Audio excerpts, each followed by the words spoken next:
नमस्कार दोस्तों, नमः शिवाय। जीवन ज्योति चैनल में आप सभी का हार्दिक स्वागत करती हूँ। दोस्तों आइए हम सब मिलकर श्रवण करते हैं अगहन मास पूर्णिमा व्रत कथा। इस कथा को सुनने से व्यक्ति के जन्म जन्मांतर के पाप नष्ट होते हैं और व्यक्ति को मोक्ष की प्राप्ति होती है। हमें प्रत्येक माह की पूर्णिमा पर पूजन अर्चन करना चाहिए और साथ में कथा का श्रवण अवश्य ही करना चाहिए। कथा आरंभ करती हूँ। द्वापर युग में एक समय की बात है, यशोदा जी ने श्री कृष्ण जी से कहा, हे कृष्ण, तुम सारे संसार के उत्पन्न करता, पोषण करता तथा संहार करता हो। आज कोई ऐसा व्रत मुझसे कहो जिसके करने से मृत्युलोक में स्त्रियों को विधवा होने का भय न रहे तथा यह व्रत सभी मनुष्यों की मनोकामना को पूर्ण करने वाला हो। श्री कृष्ण जी कहने लगे, हे माता, तुमने अति सुंदर प्रश्न किया है। मैं तुमसे ऐसे ही व्रत को सविस्तार कहता हूँ। सौभाग्य की प्राप्ति के लिए स्त्रियों को 32 पूर्णिमाओं का व्रत रखना चाहिए। इस व्रत को करने से स्त्रियों को सौभाग्य संपत्ति प्राप्त होती है। यह व्रत अचल सौभाग्य को देने वाला व्रत है और भगवान भोलेनाथ जी के प्रति मनुष्य मात्र की भक्ति को बढ़ाने वाला व्रत है। यशोदा जी कहने लगी, हे कृष्ण, सर्वप्रथम इस व्रत को मृत्युलोक में किसने किया था? इसके विषय में मुझसे विस्तार से कहो। श्री कृष्ण जी कहने लगे, इस भूमंडल पर एक अत्यंत प्रसिद्ध राजा चंद्रहास से पालित अनेक प्रकार के रत्नों से परिपूर्ण कातिका नाम की एक नगरी थी। वहां धनेश्वर नाम का एक ब्राह्मण था और इसकी स्त्री अति सुशील रूपवती थी। दोनों ही उस नगरी में बड़े ही प्रेम के साथ रहते थे। घर में धन धान्य आदि की कोई कमी नहीं थी। उनको एक बड़ा ही दुख था कि उनके कोई भी संतान नहीं थी, जिस वजह से वह बहुत ही दुखी रहते थे। एक दिन एक बड़ा तपस्वी योगी उनके नगरी में आया। वह योगी बाकी सभी घरों से भिक्षा मांगकर भोजन करता था, लेकिन उस ब्राह्मण के घर से भिक्षा नहीं मांगता था। एक दिन योगी गंगा किनारे भिक्षा मांगकर प्रेम पूर्वक खा रहा था। अपनी भिक्षा के अनादर से दुखी होकर धनेश्वर योगी से बोले, और सभी घरों से आप भिक्षा लेते हैं परंतु मेरे घर से आप भिक्षा कभी नहीं लेते, इसका क्या कारण है? योगी कहने लगे, क्योंकि आप अभी गृहस्थ जीवन में एक सुख से वंचित हैं। आपके घर संतान नहीं है।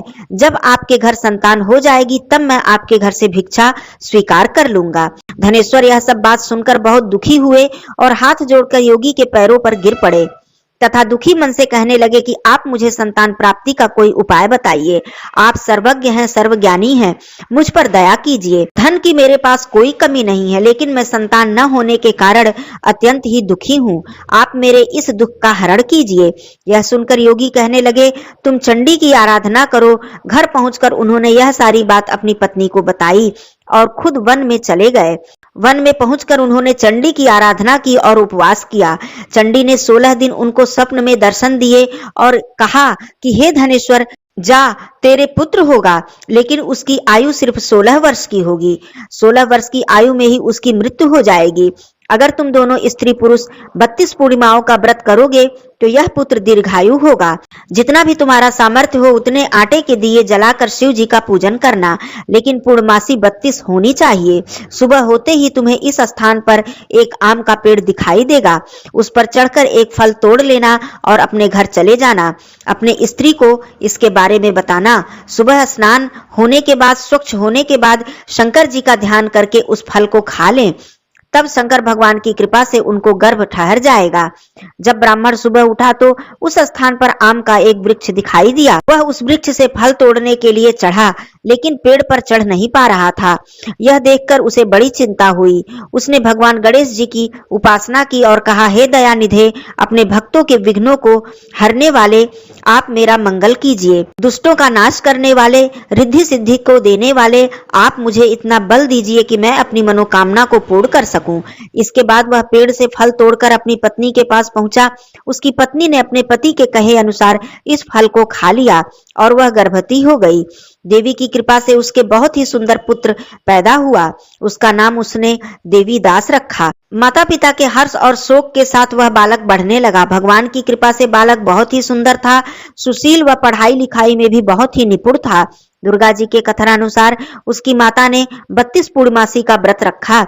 जैसे ही 16वां वर्ष लगा, दोनों पति पत्नी बहुत ही दुखी हुए, कहीं उनके पुत्र की मृत्यु न हो जाए। उन्होंने सोचा कि अगर उनके सामने यह सब होगा तो वह कैसे देख पाएंगे। तभी उन्होंने देवीदास के मामा को बुलाया और 1 वर्ष के लिए देवीदास को काशी में पढ़ने के लिए भेज दिया। उसने बालक के मामा से कहा कि 1 वर्ष के बाद उसे वापस लेकर आ जाना। देवीदास अपने मामा के साथ एक घोड़े पर सवार होकर चल दिया।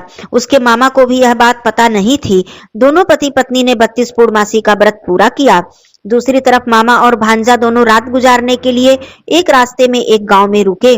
उस दिन उस गांव में ब्राह्मण की कन्या का विवाह होने वाला था। जिस धर्मशाला में वर और बाराती सभी लोग रुके हुए थे, उसी धर्मशाला में देवीदास और उसके मामा ठहर गए। उधर कन्या को तेल आदि चढ़ने के बाद जब लग्न का समय आया तो वर की तबीयत खराब हो गई। वर के पिता ने अपने परिवार वालों से विचार विमर्श करके कहा कि यह देवीदास मेरे पुत्र के जैसा ही है, मैं इसके साथ अपनी बेटी का लगन करा दूं और बाद में बाकी सारे काम मेरे बेटे के साथ पूरे हो जाएंगे। ऐसा कहने के बाद वर के पिता देवीदास को मांगने के लिए उसके मामा के पास गए और उन्हें सारी बात बताई। मामा ने कहा कि कन्यादान में जो कुछ भी मिलेगा वह हमें दे दिया जाए। वर के पिता ने यह बात स्वीकार कर ली। इसके बाद देवीदास का विवाह उस कन्या के साथ संपन्न हो गया। इसके बाद वह अपनी पत्नी के साथ भोजन न कर सका और मन में विचार करने लगा कि यह न जाने किसकी पत्नी होगी। यह सोचकर उसकी आंखों में आंसू आ गए। तब वधू ने पूछा कि क्या बात है, आप उदास क्यों हैं? तब उसने सारी बातें अपनी पत्नी को बता दी। तब कन्या कहने लगी कि यह विवाह धर्म के विपरीत है, आप ही मेरे पति हैं। तब देवीदास ने कहा कि ऐसा मत करिए, क्योंकि मेरी आयु बहुत कम है, मेरे बाद आपका क्या होगा? लेकिन उसकी पत्नी नहीं मानी और बोली, स्वामी आप भोजन कीजिए। दोनों सोने के लिए चले गए। सुबह देवीदास ने अपनी पत्नी को 4 नगों से जड़ी हुई एक अंगूठी दी और एक रुमाल दिया और बोला कि हे प्रिय, इसे ले लो और संकेत समझकर स्थिर चित्त हो जाओ। मेरे मरण और जीवन जानने के लिए एक पुष्प वाटिका बना लो, उसमें सुगंधित एक नवमल्लिका लगा लो, उसको प्रतिदिन जल से सींचा करो और आनंद के साथ रहो। जिस दिन मेरा प्राणांत होगा उसी दिन यह फूल सूख जाएंगे और जब यह फिर से हरे भरे हो जाएं तो जान लेना कि मैं जीवित हूँ। यह सारी बातें समझाकर वह वहां से चला गया। इसके बाद जब वर और बाकी बाराती मंडप में आए तो कन्या ने उन्हें देखकर कहा कि यह मेरा पति नहीं है, मेरे पति वह है जिसके साथ मेरा रात में विवाह हुआ है, इनके साथ मेरा विवाह नहीं हुआ है। अगर यह वही है तो यह बताएं कि मैंने इनको क्या दिया है, साथ ही कन्यादान के समय मिले हुए आभूषण को भी दिखाएं। कन्या की ये सारी बातें सुनकर वह कहने लगा कि मैं यह सब नहीं जानता। इसके बाद सारे बाराती अपमानित होकर लौट गए। भगवान श्री कृष्ण जी बोले, हे माता, इस प्रकार देवीदास काशी चला गया। कुछ समय जब बीता तो एक सर्प उसे डसने के लिए आया।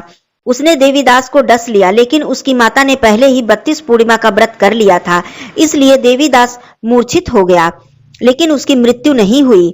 देवीदास को मूर्छित दशा में देखकर माता पार्वती जी ने भगवान शिव जी से प्रार्थना की कि महाराज, इस बालक की माता ने पहले ही 32 पूर्णिमा के व्रत कर लिए हैं, आप इसको प्राणदान दे दीजिए। भगवान शिव ने माता पार्वती जी के कहने पर उसे प्राणदान दे दिया। उधर उसकी पत्नी उसकी प्रतीक्षा कर रही थी। जब उसकी पत्नी ने पुष्प वाटिका में जाकर देखा कि फूल और पत्ते दोनों ही मुरझा गए हैं तो उसे बहुत ही आश्चर्य हुआ।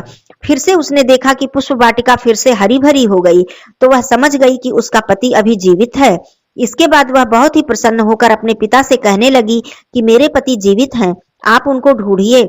जब 16वां वर्ष व्यतीत हो गया तो देवीदास अपने मामा के साथ काशी से चल दिए। इधर उनकी पत्नी के परिवार वाले उन्हें ढूंढने के लिए जा ही रहे थे कि उन्होंने देखा कि देवीदास और उनके मामा उधर से आ रहे हैं। उसको देखकर उनके ससुर बहुत ही प्रसन्न हुए और उसे अपने घर ले आए। बहुत सारा स्वागत किया। वहां सारा नगर इकट्ठा हो गया और कन्या ने भी उन्हें पहचान लिया। देवीदास इसके बाद अपनी पत्नी और मामा को साथ लेकर वहां से चल दिए। उसके ससुर ने भी उन्हें बहुत सारा धन उपहार में दिया। जब वह अपने घर की तरफ जा रहे थे तो माता पिता को लोगों ने खबर कर दी कि तुम्हारा पुत्र देवीदास अपने पत्नी और मामा के साथ आ रहा है। ऐसा समाचार सुनकर पहले तो उन्हें विश्वास नहीं हुआ, लेकिन जब देवीदास घर आया और उसने अपने माता पिता के पैर छुए तो देवीदास के माता पिता ने उन्हें देखकर उसका माथा चूम लिया और दोनों को अपने सीने से लगा लिया। दोनों के आने की खुशी में धनेश्वर ने बहुत सारा दान दक्षिणा ब्राह्मणों को दिया। श्री कृष्ण जी कहने लगे कि इस तरह धनेश्वर को 32 पूर्णिमा के व्रत के प्रभाव से संतान की प्राप्ति हुई। जो स्त्रियां इस व्रत को करती हैं वह जन्म जन्मांतर तक वैधव्य का दुख नहीं भोगती हैं और सदैव सौभाग्यवती रहती हैं। यह मेरा वचन है। यह व्रत संतान को देने वाला और सभी मनोकामनाओं को पूर्ण करने वाला व्रत है। कथा समाप्त होती है। बोलिए श्री कृष्ण भगवान की जय, भगवान विष्णु जी की जय। धन्यवाद दोस्तों। नमः शिवाय। हर हर महादेव।